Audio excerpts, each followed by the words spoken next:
But all right, Jontay Porter then. Yeah, let's get into Jontay Porter in this gambling saga. Brother, I believe older brother of Nuggets, Michael Porter Jr. And I got this in my notes. Toronto Raptors forward Jontay Porter is under investigation by the NBA following multiple instances of betting irregularities over the past several months from games on January 26th and March 20th, according to ESPN. Um, I got on my notes as well too. At least one other U.S. sports book detected unusual betting interest on the Porter props in the games in question. A sportsbook industry, which wasn't named, told ESPN that multiple betting accounts attempted to bet large amounts, upward of 10 grand and 20 grand on Porter unders in the January 26th game versus the Los Angeles Clippers, which compared to regular betting limits on player props, they're typically around 1 grand to 2 grand with the betting limits. Yeah. It's kind of crazy what's going on in the sports world with gambling. I know we don't really focus on baseball a lot, but it's kind of hard not to hear all the news that's going on with Shohei Ohtani right now, and what's going on there. Obviously, the Jontay Porter situation here. It's an unfortunate consequence of what happens when gambling and betting becomes part of the game, and the worst part is that it seems like it's only going to get worse as time continues. It's going to get way worse. And I would like to get this out the way. I do not mind people gambling at all.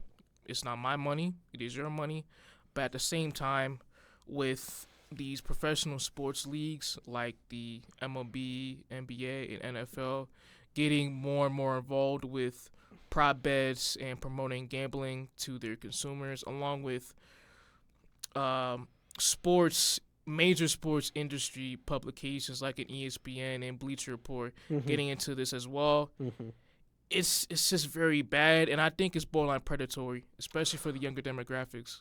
I just think that it's bad when all these leagues are like doing the advertisements for the companies. Like, I think the league should at least separate itself, because then it's like, oh, we're separating ourselves. We hold the players to the same standard.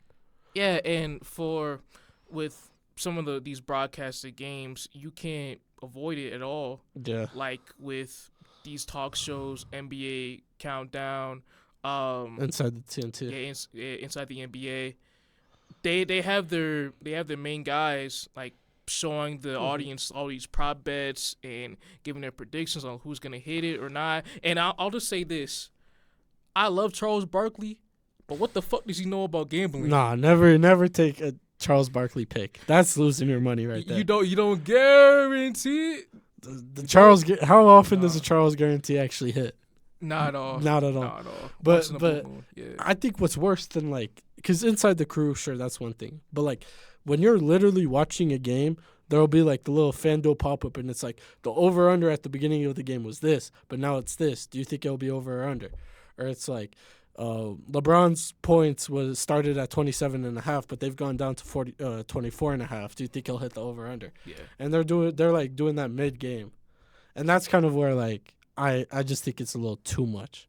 Yeah, it's too much. And with players in the league, they're seeing all these advertisements, which could possibly lead them down this downward path of them, picking these picks consistently. And we already saw that with the NFL as well too, with multiple players like Calvin Ridley, Jameson Williams being suspended for these instances.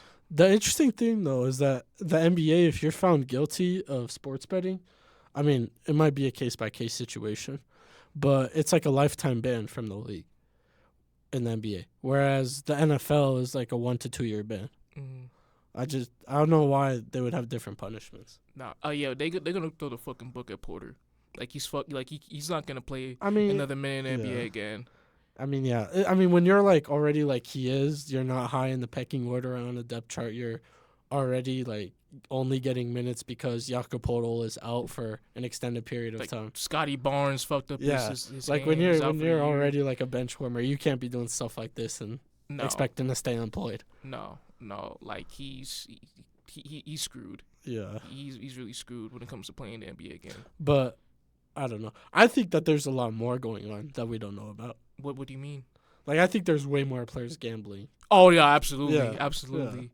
And we're probably not gonna know Uh-huh. for some of these players, especially the like higher status players. But yeah, there's a lot more people gambling on these games. But yeah.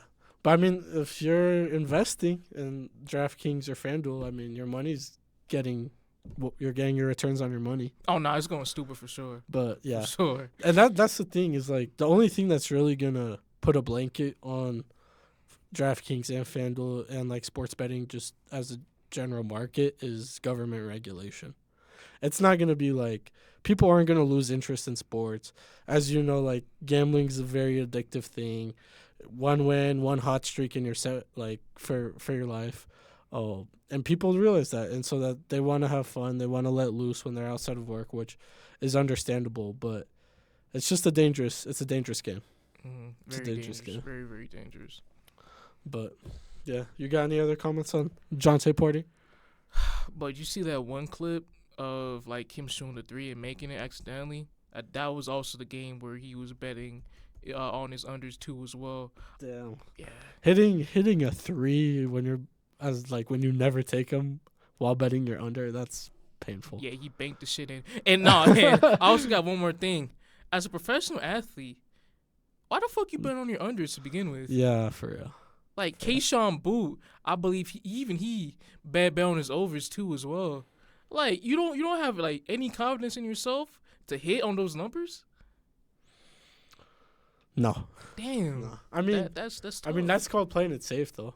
Playing it safe, but Because you could. I feel like I don't know.